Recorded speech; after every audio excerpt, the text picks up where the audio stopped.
Want to know how to create folders and subfolders to organize your measures in Power BI? Stick with me in this video. So, how can we create folders inside Power BI to organize better our measures? We can go here in the model view and choose a measure. For example, I have this quantity of sales. Here, as you can see, we have an option that is display folder. Here we can enter a name, and this name will automatically create a new folder. So let's say that this quantity, I want to say that I want a folder named quantity, PD, and I click enter. As you can see, our measure now was moved to a new folder called quantity.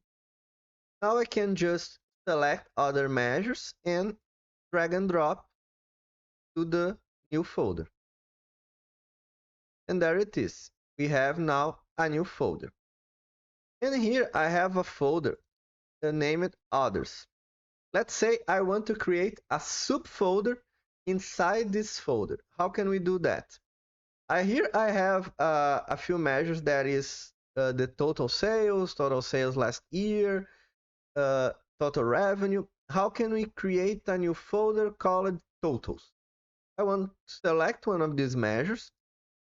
Here I'm gonna put this bar here, inverted bar, and give another name. Let's say totals.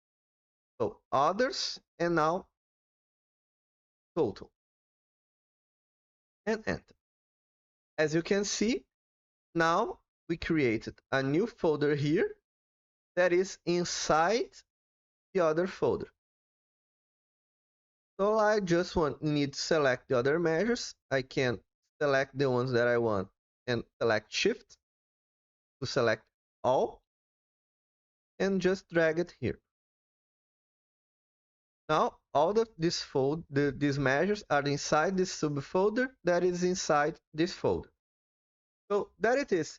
It's pretty simple and pretty cool to use to organize our measures and facilitate the work for us and to anyone who use this dashboard in their daily basis. I hope that you like it. So, what do you think of today's video? Let me know all in the comments below. Don't forget to hit the like button and subscribe to the channel. With more likes, this video will have a higher reach and help more people. And if you want to know more about Power BI, check the fixed comment and take a look in my ebook. It will give you a wide help from basic to advanced in all you need to know of Power BI. And I see you guys on our next video.